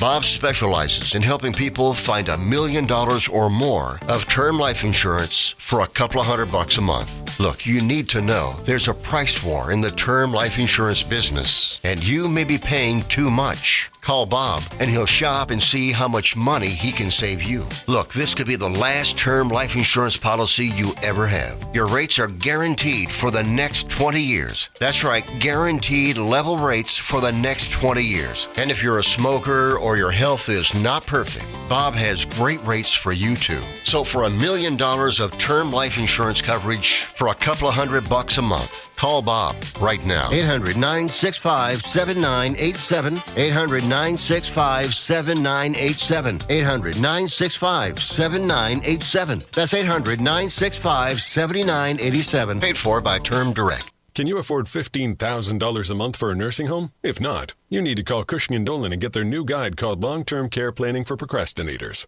Don't let a nursing home stay clean out your savings. Call 866-848-5699. That's 866-848-5699. Or you can request it online by visiting LegalExchangeShow.com. The proceeding was paid for and the views expressed are solely those of Cushing & Dolan. Cushing & Dolan and or Armstrong Advisory may contact you offering legal or investment services. Cushing & Dolan and Armstrong Advisory do not endorse each other and are not affiliated. This is Michael Valila, Adjutant of the Disabled American Veterans Department of Massachusetts. We focus on the people returning from service, not their specific illness or injury. Our number one goal is to make sure our veterans have the necessary services they need, be it physical, emotional, or financial, so that their transition can be seamless. You can help our great American heroes as well by making a donation today by visiting dav5k.boston. That's dav5k.boston. The calendar is turned and the cold is here to stay. So now's the perfect time to plan that getaway to the U.S. Virgin Islands. Act now and take advantage of a special promotion to St. Croix. Experience a vibe like no other and receive a $250 per person airfare credit and a free hotel night when you book a 5-night minimum stay with any participating hotel before June 30th, 2025. St. Croix is known for its incredible history and spectacular architecture, along with world-class cuisine, incredible golf courses, and a wide variety of water sports. From the moment you arrive, you'll fall naturally in rhythm with the heartbeat of the islands. There's no money to exchange, and travel from New England could not be easier. America's Caribbean paradise is waiting for you. Experience a vibe like no other on the island of St. Croix. Go to visitusvi.com and use the code VIBE2025 for more information and book your trip today. That's visitusvi.com and code VIBE2025. Hi, it's Chuck and Mike from the Armstrong Advisory Group. Our guide this month is the 7 common financial frauds and scams. Mike, one of the ways that fraudsters potentially get your information is through something called a phishing, with a PH, scam. What is a phishing scam? Yeah, again, a misconception here from a lot of folks. When they think about getting hacked, it's, some cyber criminal that's gaining access through a back door to your information. Usually that's not what happens to companies or individuals. It's usually, I fell victim to something that looked legitimate. And so a phishing scam would be when someone posing as somebody else, FedEx or the United States Postal Service is a common one. They send you a text or an email saying, you missed your package delivery, sign in here to get access to it. And you end up actually giving the fraudster your own personal information. In terms of being vigilant against this, how do people start to protect themselves? Quite honestly, it's so prevalent these days that my general feeling is that you have to treat every phone call, every text message, every email you receive on a day-to-day basis as though it is a phishing attempt. And until you're able to prove otherwise by calling that person at their known address, by looking up your bank's contact information rather than trusting that it's actually somebody from that bank, you have to assume that it is a fraudster, it is a scammer trying to get access to your information, and be vigilant and suspicious. Our guide is titled The 7 Common Financial Frauds and Scams, and it details phishing scams and a host of other ones. You can request it by calling 800-393-4001. The guide has information to help you make more informed decisions to protect yourself and can be requested by calling 800-393-4001. The proceeding was paid for by Armstrong Advisory Group, a registered investment advisor. Nothing in the ad or in any Armstrong guide is specific financial, legal, or tax advice. Consult your own financial, tax, and estate planning advisors before making any investment decisions. Armstrong may contact you to offer investment advisory services. Text us at 617-362-1385 with your comments and questions about today's show, and let us know what you think about the stories we are covering. This is the Financial Exchange Radio Network.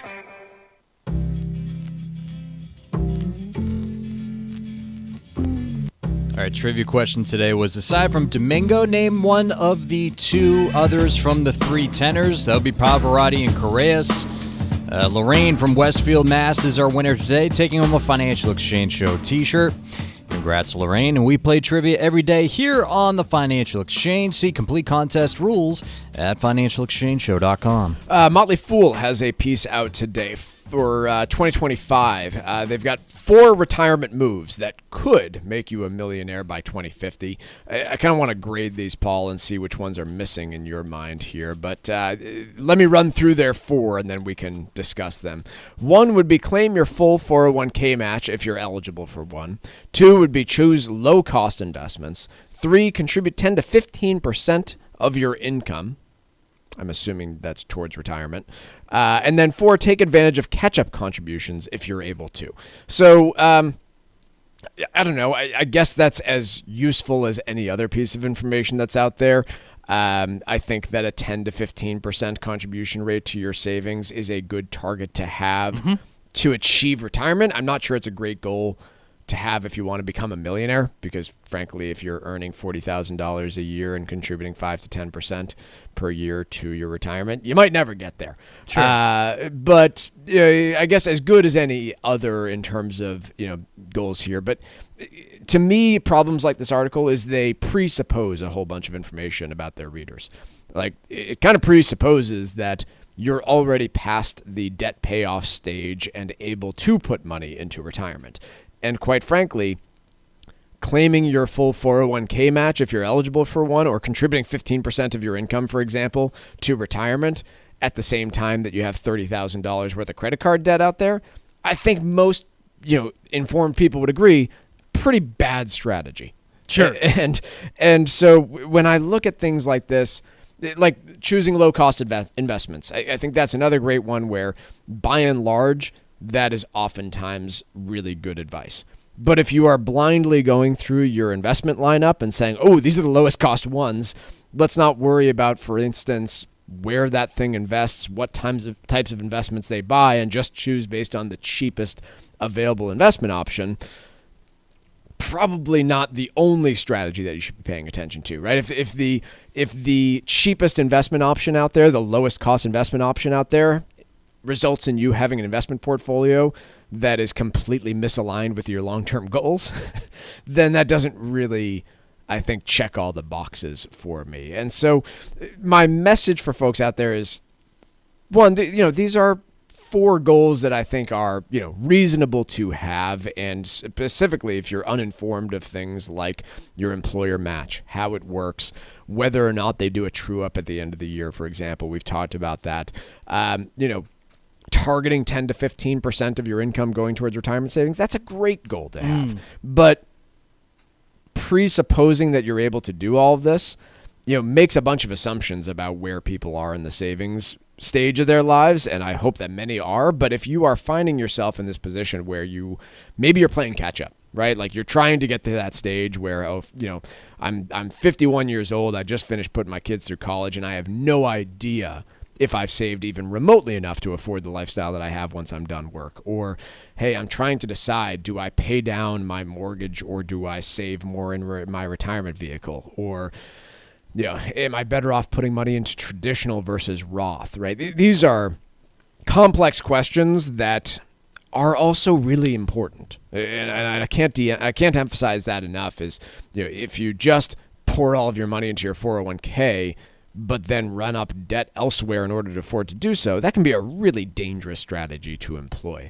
If you have questions like the ones I was just talking about, maybe you have entered a new stage of life and you are more focused in 2025 on getting to that retirement goal, the folks at Armstrong Advisory Group would love to chat with you and work with you to identify those goals and set those savings targets that are individualized and particular to you and your specific situation, because quite frankly, no one's 401k matching policy is the same. Nobody's budget looks exactly the same, and nobody's plans of how long they want to work and where they want to retire looks exactly the same. If we can help you guide through that process, please call the Armstrong Advisory Group today at 800-393-4001. We offer free in-depth consultations across New England, via Zoom, over the phone, whatever your preference is. But that number again for the Armstrong Advisory Group, it's 800-393-4001. The proceeding was paid for by Armstrong Advisory Group, a registered investment advisor. Nothing in the ad or in any Armstrong guide is specific financial, legal, or tax advice. Consult your own financial, tax, and estate planning advisors before making any investment decisions. Armstrong may contact you to offer investment advisory services.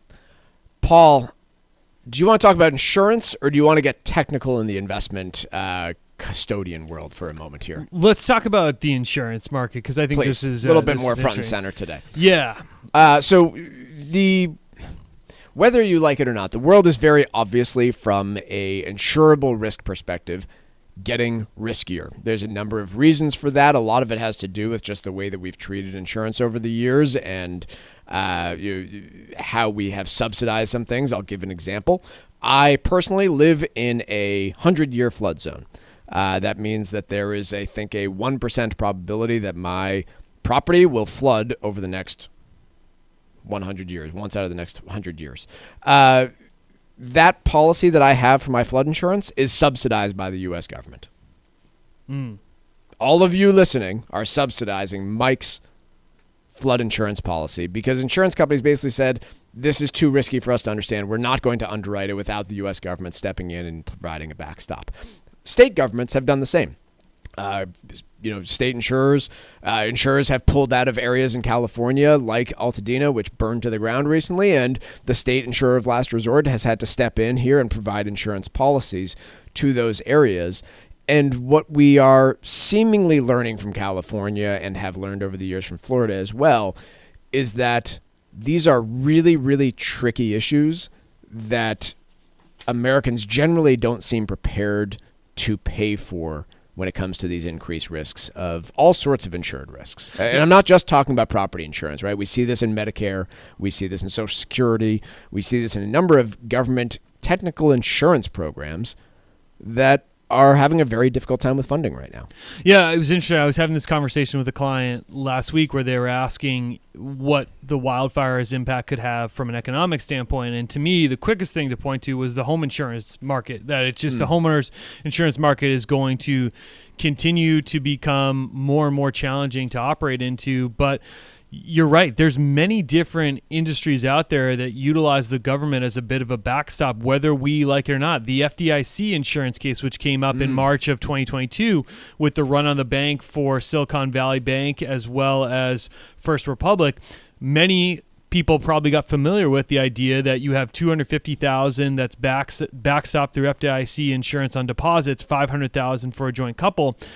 The Federal Reserve had to step in these instances where balances exceeded those amount to provide coverage, to provide the solace for financial institutions out there and for those depositors. So there's many areas, and homeowners insurance is another one, where there's that backstop in place that gets complicated as to who foots the bill from it. And ultimately, it's us as a country, and oh, by the way, a country that's already significantly indebted as it is. The California example is just going to be a fascinating one because, again, fascinating is probably the wrong word here. It's devastating, and it's going to have devastating economic impacts as well. J.P. Morgan is now estimating that the fires around L.A. have inflicted some $50 billion in losses, of which only $20 billion are insured. Now, I was trying to figure out if that $30 billion gap is included in the fact that the FAIR Plan, which is California's state-run backstop, only has $2.5 billion in reinsurance and $200 million in cash, and by all estimates has incurred more than $6+ billion in losses. So I'm not sure if this is reinsurance, insurance coverage, homes with genuinely no insurance coverage. I'm not entirely sure. But in the case of that FAIR Plan, which was that insurer of last resort, and is that insurer of last resort in California, I hesitate to describe it as uninsured, right? They have less reinsurance and less cash on hand than is what is going to be required to rebuild. But they also have a state law in California that says if we go belly up, then we assess every other insurer in the state for the losses. Yeah. And by the way, those insurers, they're then allowed to pass along a whole bunch of that cost to the rest of their California customers via a special assessment. And so what I'm curious about is how the rest of California reacts to this. Because, with this, assuming this happens and these other insurance holders who are probably in a lower risk area, right? Like I know that there's a large swath of California that's at high risk for wildfires, but clearly the concentration of a lot of these state-run insurance policies were because public insurers didn't want to and could not price that risk. And so if you are in a low fire risk part of the state, and you're being asked by your insurer, told by your insurer, that you are paying a $7,000 assessment on your insurance policy to cover somebody in Altadena's house burning down, you're not going to have riots in the street, but it's going to be a real come-to-home moment for the California insurance market to figure out, hey, how do we properly address these areas of our state that are so high risk? And do we finally allow these insurers to price the policies appropriately so that the rest of California isn't picking up the tab? And if you're a private insurer, similar to what we've talked about with Florida on the hurricane side of things, why even stay in the market, right? If you do insure homes in California, why bother if you're going to have to be the messenger behind delivering that private assessment to some of your... Right. Now, some of it, you already have coverage, so you can't just abandon that, but just for future The answer is going to need to be economic. The answer is going to need to be that the state finally allows you to price these policies in a way that is profitable. And in many cases, that's going to mean prices going through the absolute roof. And in many others, it's going to mean we're not issuing insurance in this part of the state. And if they continue to just pick up more stuff on the FAIR Plan, then state farms and others are going to say, not only are we not issuing new stuff, we are abandoning these policies, not because of the fire risk of our policyholders, but because of the rules of the FAIR Plan and how we're still held liable for stuff that we don't even insure. And how do you, as a home buyer in that area, how do you acquire homes in that area if you're the prospective buyer and you have that unmitigated risk out there of your insurance premiums, because not everyone can just walk in and pay 100% down and ride with that homeowner's insurance? I think this is one of the least paid attention to areas of the homeowners market right now. And if you think that it's just a California problem, I think you're missing the boat here. Because we felt it in the Northeast to a degree. For the first time in my life. With the pricing increases. The price increases in the wildfires. This is an area that I think will be a continued focus for years, and something that we will deal with across the country, even if we're not dealing with the natural disasters. Quick break, a little bit of stack roulette next on the Financial Exchange.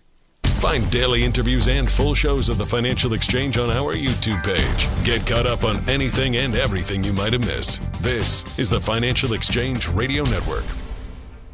Can you afford $15,000 a month for a nursing home? If not, you need to call Cushing & Dolan and get their new guide called Long-Term Care Planning for Procrastinators. Don't let a nursing home stay clean out your savings. Call 866-848-5699. That's 866-848-5699. Or you can request it online by visiting LegalExchangeShow.com. The proceeding was paid for, and the views expressed are solely those of Cushing & Dolan. Cushing & Dolan and or Armstrong Advisory may contact you offering legal or investment services. Cushing & Dolan and Armstrong Advisory do not endorse each other and are not affiliated. This is Michael Valila, Adjutant of the Disabled American Veterans Department of Massachusetts. We focus on the people returning from service, not their specific illness or injury. Our number one goal is to make sure our veterans have the necessary services they need, be it physical, emotional, or financial, so that their transition can be seamless. You can help our great American heroes as well by making a donation today by visiting dav5k.boston. That's dav5k.boston.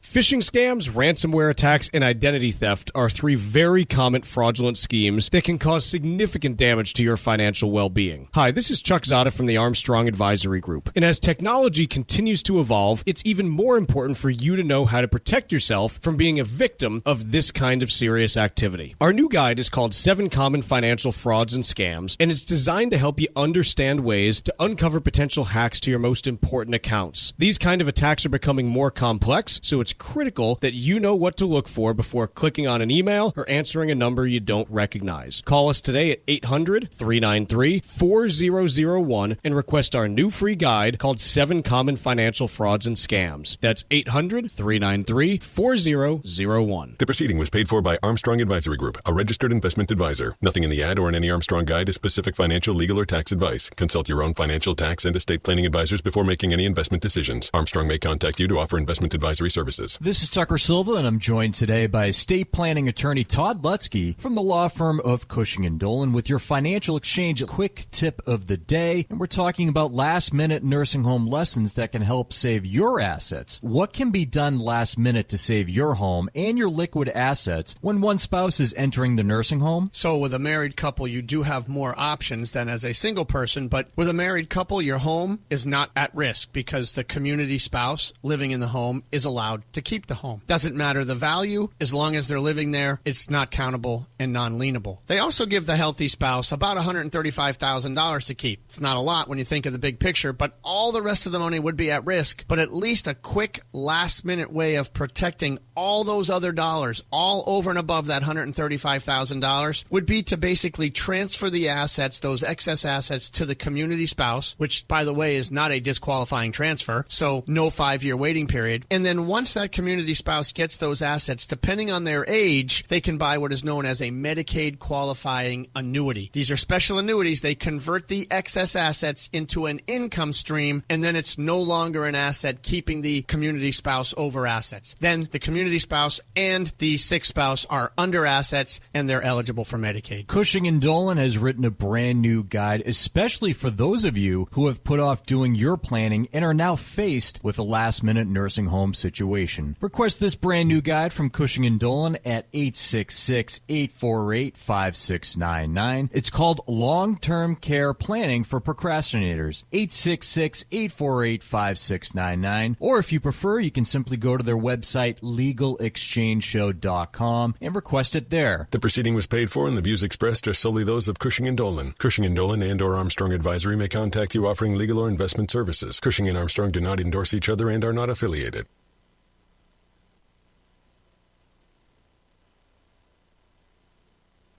Miss any of the show? Catch up at your convenience by visiting financialexchangeshow.com and clicking the on-demand icon where you'll find all of our interviews and full shows. This is your home for the latest business and financial news in New England and around the country. This is the Financial Exchange Radio Network. This segment of the Financial Exchange is brought to you in part by the U.S. Virgin Islands Department of Tourism. The U.S. Virgin Islands are St. Croix, St. Thomas, and St. John. And if you act now, you can take advantage of a special promotion to St. Croix. Experience a vibe like no other and get a $250 per person airline credit when you book a minimum 5-night stay at participating hotels. Go to visitusvi.com and use code VIBE2025 to reserve your trip today. Take your next vacation to St. Croix in America's Caribbean paradise, the United States Virgin Islands. Go to visitusvi.com and use the code VIBE2025 to book your trip. That's visitusvi.com and code VIBE2025. Time for a bit of Stack Roulette. What do you have for us here, Paul? I want to talk a little bit about Netflix, Mike. They are coming off a year where they were up a whopping 83%. Their stock price? Their stock price was in 2024. The stock now trades at 36 times its estimated earnings. So just a very pricey stock, but a stock that has proved quite resilient in an era where a lot of streaming companies have struggled tremendously. Netflix has stood alone as the one beacon of success and hope in the area that they are able to continue to drive profitability or interest in investing in their company because of the way that now, more recently, they've pivoted in two different key directions. One is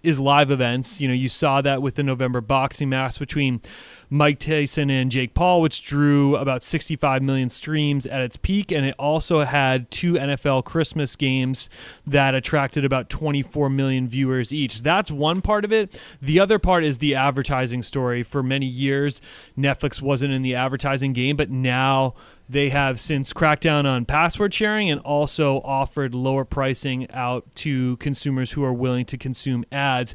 They now have said that they have combined for 70 million viewers that watch shows with advertising every month, twice as many as it did from May of this past year. It reminds me a lot of the Amazon story, and not because of their Prime Video streaming option. Like that's a competitor of Netflix, but that's not what I'm talking about. I mean, Amazon built themselves on kind of a unprofitable loss leader when it came to web sales and became a dominant market force with a lot of dedicated customers paying, I think what was, I don't know, Tucker, what was, when you first signed up for Prime, do you remember what the annual cost was? I feel like it was like $60 or $70.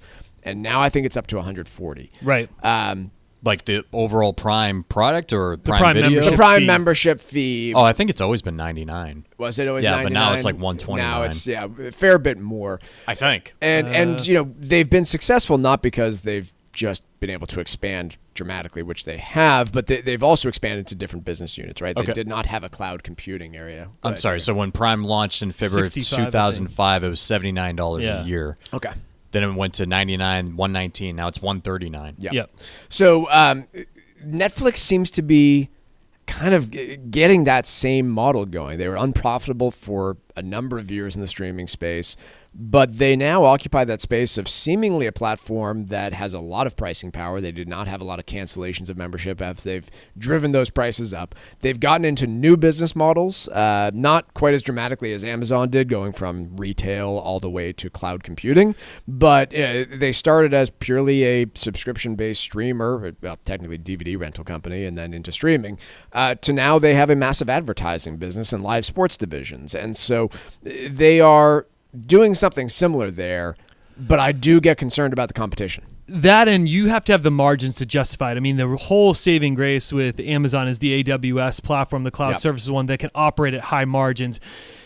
The advertising platform on Netflix, I guess you can make the argument they have a lot of users. They can really spread that cost out, but you need the margin capability. That's how we can get, shampoo delivered to your house within 2 hours, is because AWS and its profit margins substantiates that cost that they take on by sending Paul, 2 balls of shampoo on a whim's notice. Not to mention the $140 a year you fork over. That free float service to work off of too is huge. Sure is.